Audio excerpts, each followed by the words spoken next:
Hi there, Rivers. You know me, you love me. I have a story I want to tell about Winston and a very, very funny trip that we called them boys' trips that we took one summer.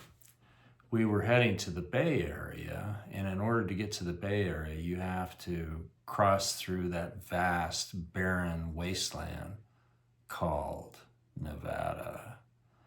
Well, anyway, we got to Nevada and we had a wonderful time seeing things in San Francisco, ate at some fun places, and just had a great time. And we're on our way back to Salt Lake. We're in the intrepid Suburban, the Burb. And there were 5 of us. There was me, and there was Brad, and James, and Winston, and Andrew. Well, on the way back, Winston decided that he was going to eat dozens of Starbursts, and he was going to chase them down with warm Pepsi, which is just what we had in the car. I wanted to get home in the worst way. I'd kind of reached the end of my rope, and I had a goal, and I wanted to get home. But we were pretty dang hungry. And so we all decided that we would stop in Elko, which was 3 or 4 hours away, and eat at a place called the Commercial Casino, kind of a seedy dump casino place that had this like 14-foot stuffed polar bear up on its things looking ferocious. It was just cheap and a tawdry Nevada crappy little casino.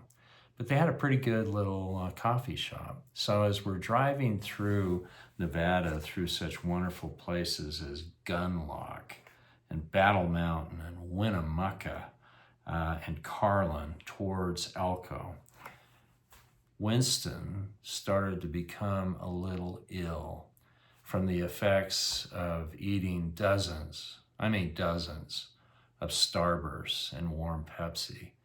And Winnie, who's a brave young man in many ways, was not particularly brave when he was younger, when his stomach hurt. I don't know if anybody is, but he had a particularly annoying thing that he would go through, and that would be that as his stomach hurt, he would moan. He would go, oh, oh, oh. And this has happened before. And we would banish him. We'd say, go to your room. We don't want to hear you moaning. And in fact, one of his nicknames at the time was Moanston. Now, this was when he was younger and he wasn't this tough football player and rugby player. So anyway, we're in the car, and the effects of dozens of Starbursts and warm Pepsi in a hot Suburban, driving through the hot headwinds of Nevada towards Elko, Nevada. And he started moaning like there was no tomorrow. Okay, I kind of lost my cool. I said, Winston, shut up. You're driving us all crazy. Oh. And all of his brothers were doing the same thing. We were going nuts. And as we approached Elko, getting close to the Commercial Casino, all of us were really hungry. And so we piled out of the car, even Winston, who kept moaning as we sat down in a booth looking out on the street that ran in front of the Commercial Casino. And we ordered steak and eggs, and we were looking forward to a mighty fine meal. And we were on our way home, and he kept moaning and moaning. And finally, all of us reached our limit, and we just said, will you please shut up? And okay, so anyway, let me read to you something that I wrote. His moans were unrelenting. Experience had taught us all that his unending cacophony of moans would not cease until he projectile vomited. However, we were not, the rest of us were not going to allow Winston's digestive meltdown to stand in the way of a plate of steak and eggs at the coffee shop at the casino. As we sat in the booth in the coffee shop, again, his moaning didn't cease. The patrons of this coffee shop, not to mention your beloved brothers and I, had reached the limits of our collective patience.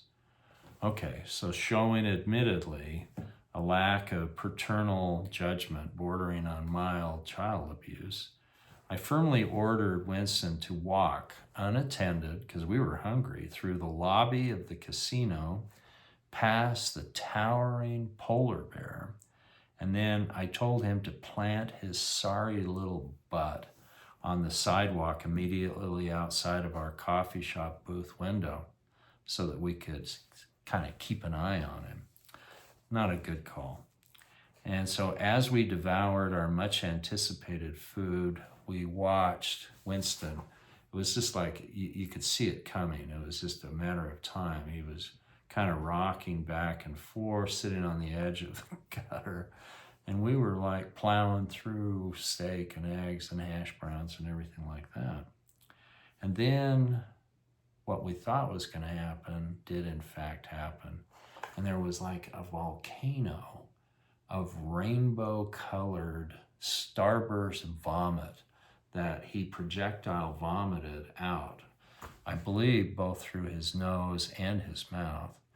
And instead of all of us going, oh, we feel so bad for Winston, we could not stop laughing in the booth. People must have thought we were nuts. And that if they knew that I had sent this boy out to go sit on the edge of the gutter so that we could watch him while we ate, I probably would have been thrown into jail.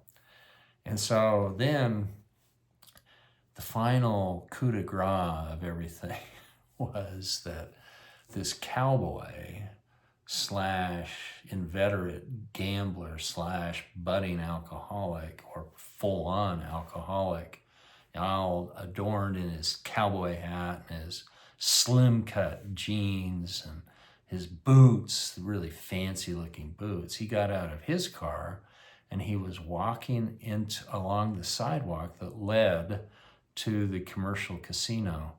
And you know what he did? And we lost it. He stepped without knowing into the middle of this rainbow vomit. And then his stuff on his boots carried into the commercial casino. I thought we were going to lose it. Now, there is a happy ending. This projectile vomiting finally stopped the moaning that was coming forth from one Winston Hoole Harris. This isn't my finest parental moment, but it's pretty dang funny, if I must say so myself.